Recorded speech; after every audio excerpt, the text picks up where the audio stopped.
Dawn pressed lightly at the window while SlumG sat cross-legged on crisp blue-white sheets.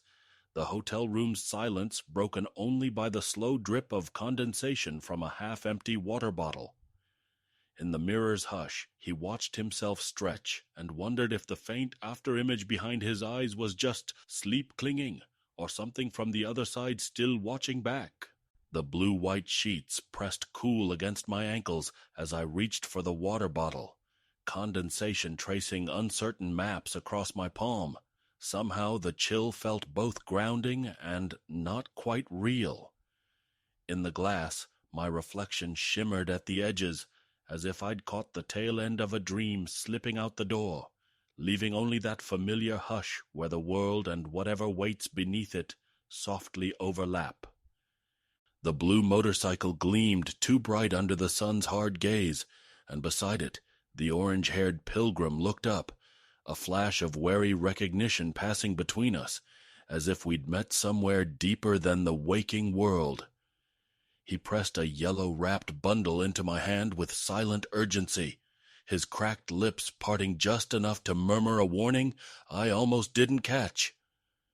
Not every road leads home, and not every shadow is your own. His warning rattled in my chest as I studied the yellow bundle, my fingers tingling with the weight of it, uncertain whether I'd accepted a blessing or a burden, the late sun searing mirage shadows behind my eyes. For a breathless instant, the world stretched thin as old cloth, the roadside humming with silence, my own reflection flickering in the chrome, and the sense that the next step might spill me into a story I could never quite wake from. I twisted the throttle, the Pilgrim's weight settling behind me, a silent presence humming with questions, his orange hair a flicker in the mirror as the road began to blur at the edges, all heat and suggestion. Beneath the low drone of the bike and the pulse in my ears, the world felt like a mirage dissolving with every mile. No chat banter, only the echo of a warning and the uncanny certainty that whatever crossed with me now would not be left behind on the highway. The Pilgrim's fist clenched tighter around his bundle, pressing into my side as the landscape warped, heat rippling across the blacktop and the horizon bending into something half real. In that moment, a jolt of unease snapped through me, not just from his grip, but from the sudden clarity that whatever I'd invited onto my scooter was more than a passenger. It was a hinge for the whole day's reality. Sweat and turmeric mingled in the air, memory and present blurring, and I realized I'd crossed some invisible line, the ordinary road behind us gone, and now I was responsible, not just for his journey, but for whatever other presence might be drifting in our slipstream. The side quest energy spiked, dusk thickened, and every mirage and shadow on the highway bristled with the possibility that this was the moment my quiet route became something stranger, the border between worlds thinning with each passing kilometer. In the midday bustle of a roadside market, I found myself wedged between the orange-haired Pilgrim and a sweating thali vendor, the metal plate warm in my hands, the taste of sour buttermilk and cumin sharp enough to remind me I was still here. Unless I wasn't, unless this laughter and the shimmer of saris were just another echo rippling out from that first, fever-bright encounter on the highway. Across the table, Anisabdo caught my eye and slid a steaming clay cup my way without a word, his apprentice's fingers stained with tea and a secret understanding that, sometimes, the only thing separating the living from the haunted was a shared meal beneath festival lights. The taste of cumin and lime still lingered on my tongue, but it was the quiet weight of the orange-haired Pilgrim's yellow talisman resting in my pocket, a scrap of cloth he'd pressed into my palm with a murmured, "For safe crossing," that made everything around me shimmer uncertainly, as if the festival light itself might unravel at any moment. Sharing laughter with Anisabdo and the others, I watched my own hand reach for another clay cup and wondered if the line between stranger and companion, hunger and haunting, was nothing more than a trick of steam rising in the market's golden dusk, Suddenly, Deepak materialized at my shoulder in a whirl of incense and laughter,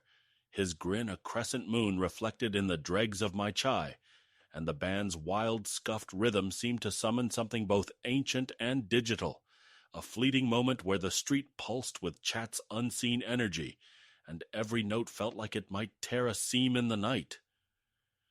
I caught my own startled face mirrored in Deepak's sunglasses, and for an instant, all distinctions, myself and the myth, market and stream, the living and the nearly lost, blurred into a single shimmering afterimage. The music swelled, and for a heartbeat, I felt Deepak's hand clap my shoulder, solid, then gone, his laughter rippling out into the street like an echo I might never catch, the band's wild notes blurring until even the shadows at our feet seemed to dance. I blinked, and the festival lights fused with the afterimage of that vanished touch, leaving me half certain that I'd been marked, chosen perhaps, by whatever strange current slipped between Deepak's world and mine. Something in the golden haze by the water struck me as familiar, a flash of orange, a ripple where I thought I glimpsed the Pilgrim's yellow parcel, resting atop a crumbling step, as if he'd left behind not only a warning, but a piece of himself for me to find. I crouched, tracing the reflection where our images blurred and overlapped, the hush broken only by distant temple bells and the low, insistent echo of a chat phrase, "Walk this every day," threading through my mind like a riddle I'd carry long after the sun slipped behind the ruined pavilions. Festival lights dripped off the awnings and sacred cows pressed through the crowd, their eyes catching mine with a depth that felt almost familiar, like the orange-haired pilgrim's silent blessing was pulsing through the veins of every stranger I passed. With each step I drifted further into Pushkar's midnight carnival, senses shimmering, the line between memory and dream softening, until even the air seemed charged with the possibility of a message left just for me, waiting to be found in the echo of a bell or the warmth of a chai cup pressed into my hand by a watchful apprentice. Tonight, as I sank into the familiar disorder of another hotel room, bed askew, blue armchair half-shadowed by the night, soft glow of the tube light blurring the window's reflection, I realized something fundamental had shifted. The air, charged with the day's encounters and the orange-haired pilgrim's benediction, felt thinner, more permeable. The mundane was now haunted by possibility. My hand hovered over my phone, chat's sleepy banter echoing in my head, but I found myself listening past them, attuned to a new frequency, a quiet certainty that I'd crossed from mere witnessing to participation in whatever mystery threaded through Pushkar's streets. Beyond the door, the silent veilkeeper watched, and for the first time, I understood. I was no longer just passing through the veil.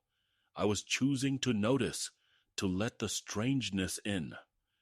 I lay back, aware that I could never unsee what the ordinary world was so careful to hide, a pulse of wonder curling beneath my skin as I let the altered quiet settle over me. Somewhere beneath my heartbeat, the orange-haired pilgrim's blessing flickers, a faint warmth against the hush, as if he left behind a story I am meant to remember, but cannot quite grasp.